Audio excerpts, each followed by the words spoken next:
Ya, pemirsa tim Uber dan Thomas keduanya melaju hingga final, namun dua-duanya harus menerima keunggulan tim tuan rumah. Meski belum berhasil membawa pulang kedua piala kejuaraan bergu cabang olahraga bulu tangkis, perjuangan tim Uber dan Thomas sangat layak diapresiasi. Mengapa? Untuk membahasnya, kita telah tersambung dengan Yuni Kartika, tim ad hoc PBSI yang juga mantan pemain bulu tangkis, dan juga Muhammad Kusnaini, pengamat olahraga. Selamat pagi Mbak Yuni, selamat pagi Bungkus.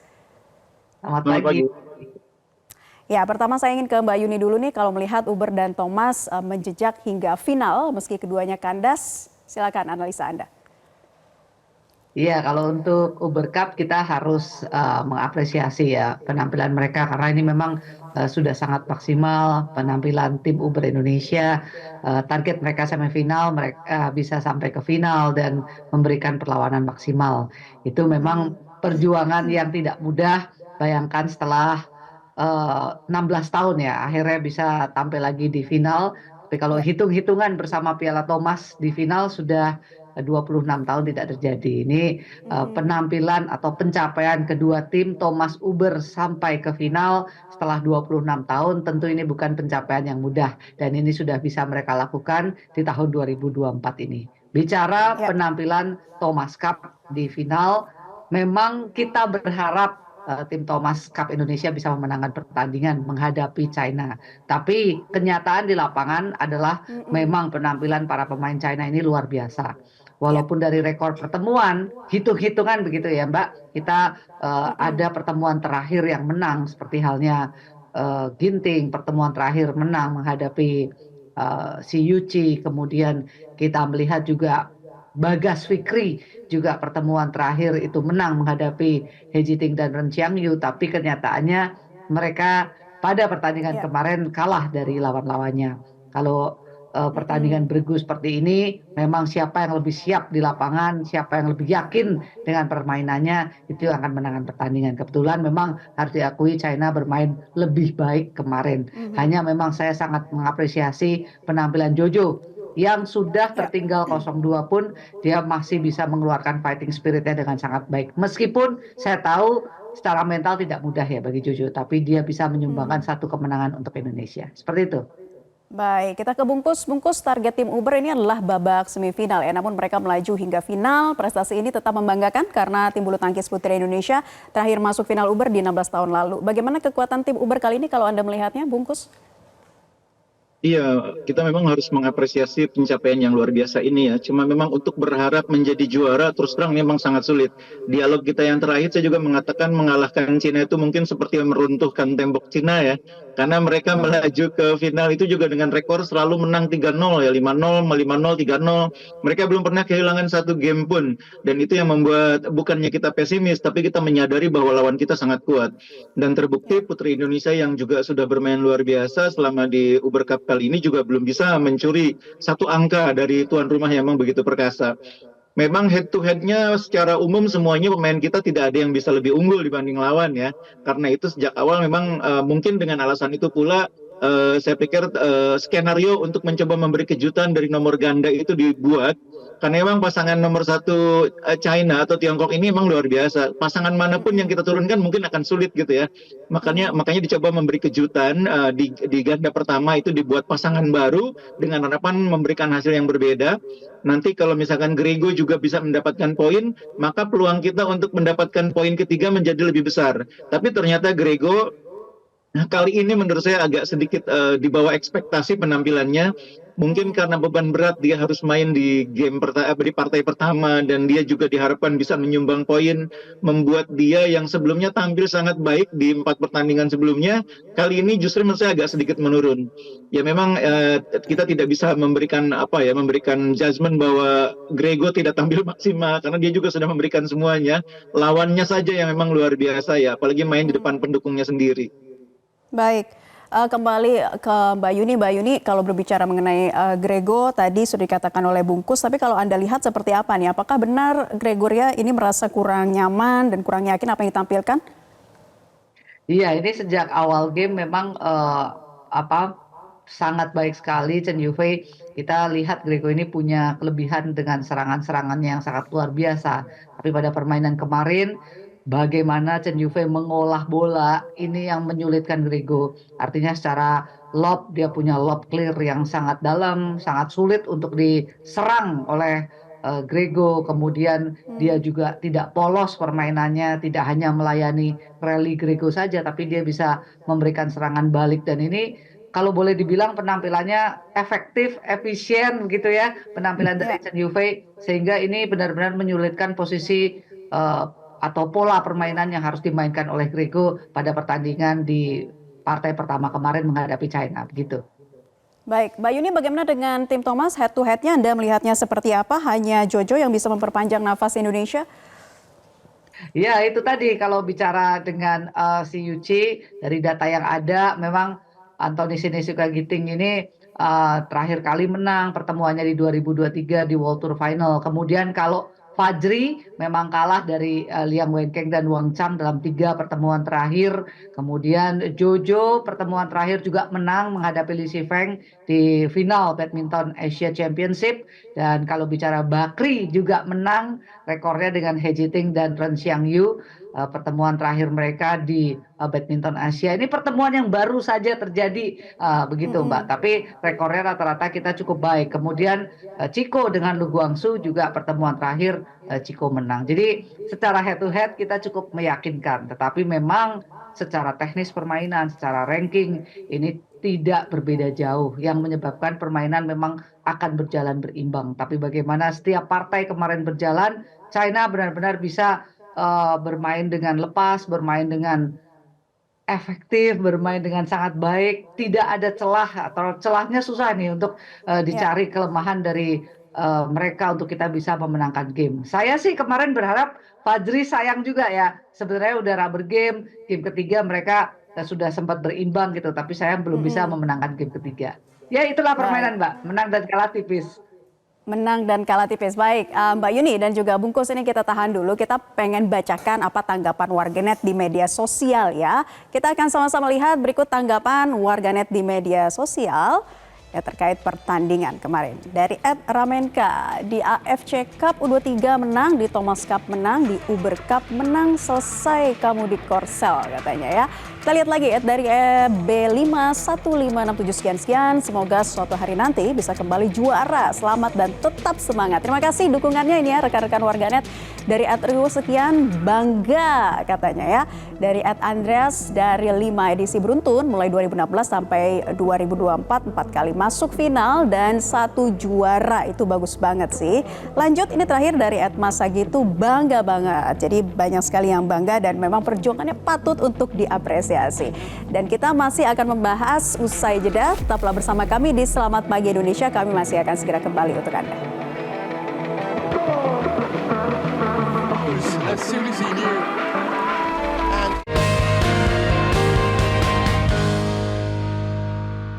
Saya mewakili pemerintah tetap bangga dan mengapresiasi yang sudah ditorehkan oleh para atlet muda wanita kita dan juga para officials, para pelatih. Ini karena setelah 16 tahun, alhamdulillah tim Uber kita, tim wanita kita, dan atlet muda kita ini kembali mempertahankan gelar runner-up atau silver di Uber Cup 2024. Dan yang membanggakan sebenarnya target tertingginya PBSI untuk tim Uber ini ada di semifinal setelah 16 tahun. Bayangkan, dan ini bisa mencapai target. Ya, baru saja kita mendengarkan apresiasi yang disampaikan dari Menpora Dito Aryo Tejo terhadap tim Uber Indonesia. Nah, pemirsa, Indonesia gagal membendung dominasi Tiongkok di final Uber Cup 2024. Merah Putih kalah telak 0-3 sehingga mesti merelakan gelar juara melayang ke tuan rumah. Kembali kita akan membahas, pemirsa, bersama kami masih ada Mbak Yuni Kartika dan juga Bung Kusna ini. Tadi Mbak Yuni sudah membahas sedikit mengenai head to head ya dari tim Thomas. Saya ingin ke Bungkus, bagaimana nih kalau Bungkus melihat taktik strategi di lapangannya seperti apa dan juga head to head keduanya, Bungkus? Iya, sebetulnya saya menduga ketika menyusun line up untuk final Thomas, kita memang sengaja membiarkan dua pertandingan pertama itu potensinya 50-50 gitu ya. Karena kita tahu dari segi kemampuan sebetulnya Ginting tidak kalah ya dengan lawannya, begitu juga Fajri tidak kalah. Kita berharap Jojo membuat titik balik.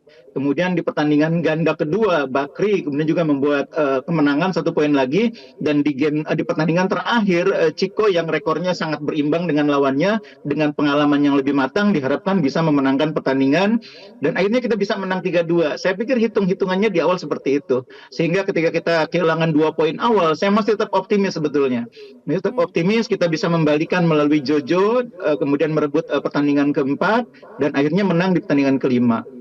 Ya. Tapi nyatanya saya pikir kemarin kita melihat bagaimana dua ganda kita bermain agak sedikit di bawah performa dan itu saya pikir perlu menjadi evaluasi bagi PBSI ya. Bagaimana kita memperbaiki mental bertanding terutama di pertandingan bergu ya. Karena kita ini dalam 5 Piala Thomas terakhir 4 kali masuk final loh dan hanya sekali jadi juara. Padahal Indonesia adalah negara dengan jumlah trofi Piala Thomas paling banyak, 14 kali. Artinya kita harusnya sudah punya mental juara itu. Apalagi pemain-pemain yang sekarang turun, Indonesia termasuk paling senior.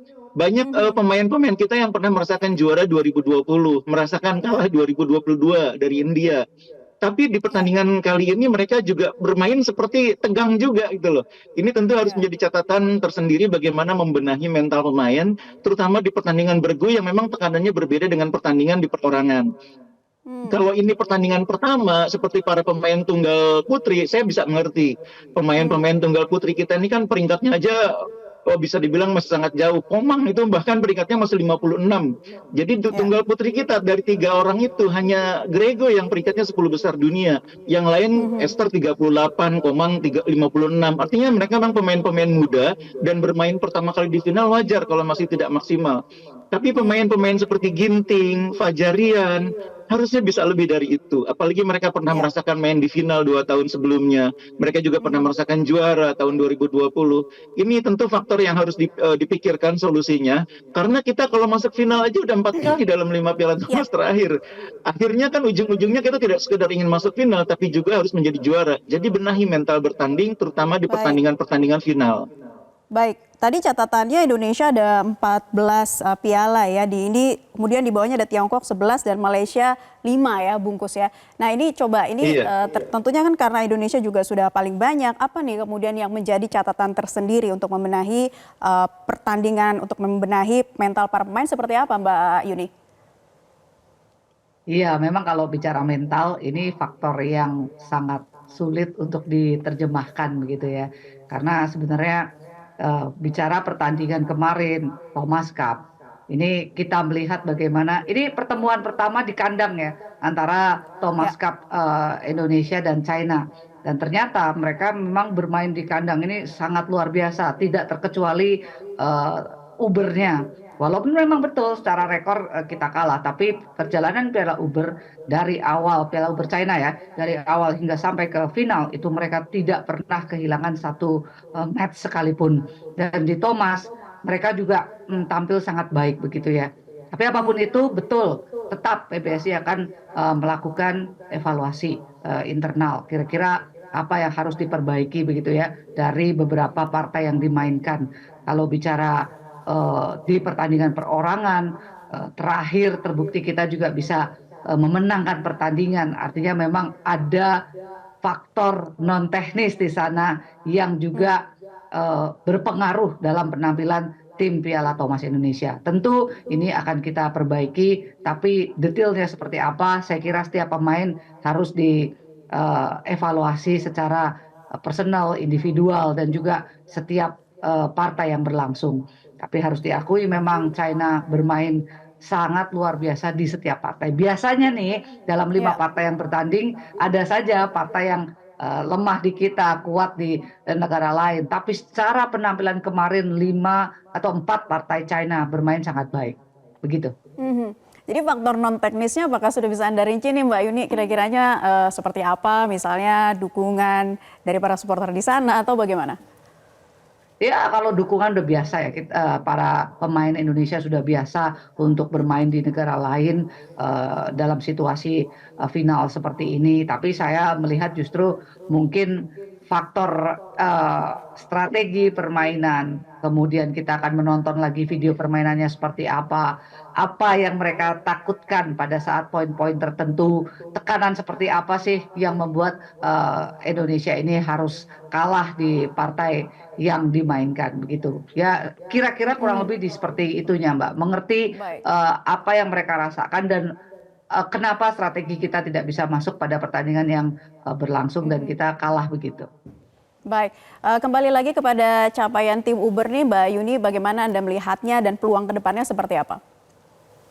Ya ini sangat positif, kita sangat menunggu bagaimana Esther, kemudian Komang, ganda putri muda kita bermain di Uber Cup sampai ke final, memberi kepercayaan diri yang luar biasa menurut saya, karena mereka juga surprise dengan apa yang mereka capai, kita juga surprise, tapi lebih daripada itu ini batu loncatan bagi mereka untuk bisa maju lebih baik lagi, lebih pede dalam permainan selanjutnya di turnamen perorangan. Karena saya melihat memang di dalam sistem rally point justru faktor non tenis cukup berperan besar, dan saya berharap dari turnamen ini ada batu loncatan yang sangat baik untuk tim tunggal putri dan ganda putri Indonesia. Ini selanjutnya ada dua nih Mbak, satu yang fokus ke Olimpiade, satu lagi yang fokus untuk menaikkan ranking. Dua-duanya punya tantangan yang tidak mudah, tapi dua-duanya sudah ada modal begitu ya, yang sangat positif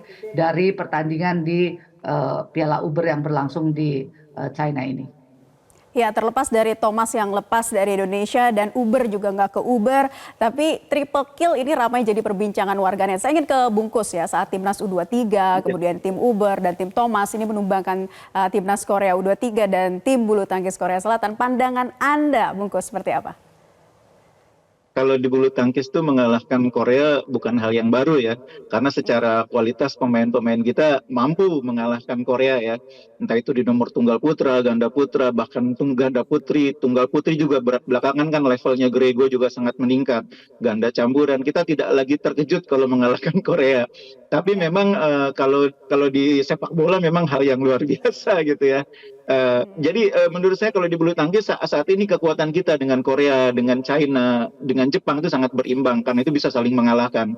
Jadi kesiapan mental, kemudian juga kepercayaan diri, pengalaman bertanding itu sangat penting. Makanya menurut saya sih untuk pertandingan beregu memang kita butuh tipikal pemain-pemain yang mental bertandingnya itu memang sangat kuat ya, yang istilahnya itu nggak gampang ditekan oleh penonton.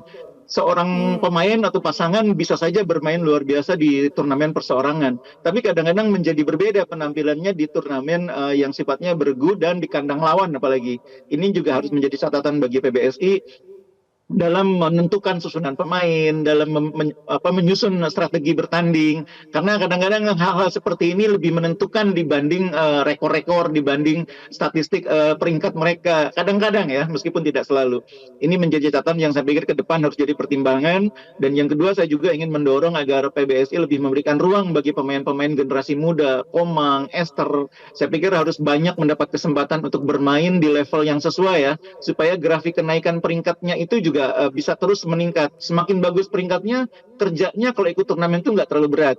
Kalau peringkatnya masih 56-an itu kalau ikut turnamen yang levelnya 500 atau 1000 bisa dari kualifikasi dulu dan itu jadi lebih berat. Nah ini pemain seperti Komang ini kan kualitasnya sangat bagus, potensinya sangat besar. Tapi dengan peringkat masih 56 itu kalau ikut turnamen di level 500 ke atas jadi berat bebannya. Jadi harus diatur supaya dia ikut turnamen-turnamen yang bisa menambah poin sehingga akhirnya bisa main di kelompok yang lebih elit ya. Itu sudah dicapai oleh Gregoria melalui perjuangan yang panjang. Nah mudah-mudahan PBSI dan masyarakat bulu tangkis Indonesia cukup sabar juga nanti melihat perkembangan Esther, perkembangan Komang, perkembangan pasangan Lani dan Ribka. Karena semua butuh waktu. Kita sudah bahas itu, bulu tangkis itu semua berproses ya, butuh waktu. Pemain-pemain China yang sekarang menjadi andalan dan memenangkan Piala Thomas itu pemain-pemain yang 4 tahun yang lalu juga sudah mulai diturunkan dan babak belur juga gitu. Ternyata sekarang mereka dengan dengan kesabaran dalam pembinaan diturunkan secara konsisten di event-event termasuk di kejuaraan level ABC ya, kejuaraan bulu tangkis bergu di Asia.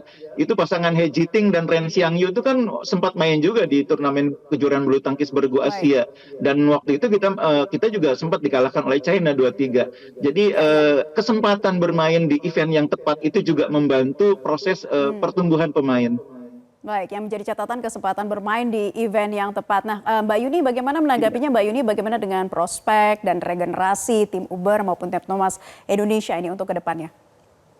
Iya, saya memandang sangat positif, apalagi tunggal putri nunggu lama banget, nunggu siapa nih yang bisa ngikutin Grego. Kalau Gregonya kita tahu sudah settle begitu ya. Tapi bicara Grego setelah mereka settle, Grego sendiri settle, ada persaingan yang lebih baik di tunggal putri, kemudian latihan yang sangat baik. Ini terwujud ketika Uber Cup. Mereka bisa memberikan atau menampilkan kualitas yang kita harapkan sebagai pemain tunggal putri. Sehingga kalau bicara penerus, bicara nggak cuma Grego, ini kedepannya harusnya seperti itu. Akan ada Ya, beberapa tunggal putri yang bisa bersaing gitu ya. Ya harapannya cepet lah masuk ke top 20 begitu ya, mhm. pemain-pemain muda di belakang Grego. Kalau bicara ganda putri, saya justru masih ingin Apri ini segera pulih begitu ya Ya, dari cederanya. Mungkin ini juga tidak dipasang, ada faktor seperti baik, itu juga, masih baik. belum terlalu nyaman permainan. Baik, meskipun ada beberapa catatan harus kembali dievaluasi dan harus menelan pil pahit, namun semangat juang tidak boleh padam. Indonesia bisa akan selalu bangkit dan bersinar kembali di panggung bulu tangkis dunia. Terima kasih Mbak Yuni Kartika, Bung Kusnaini sudah bergabung di Sama kesempatan Selamat Pagi Indonesia. Selamat beraktivitas kembali. Kami masih akan kembali untuk Anda pemirsa sesaat lagi. Jelajahi cara baru mendapatkan informasi. Download Metro TV Extend sekarang.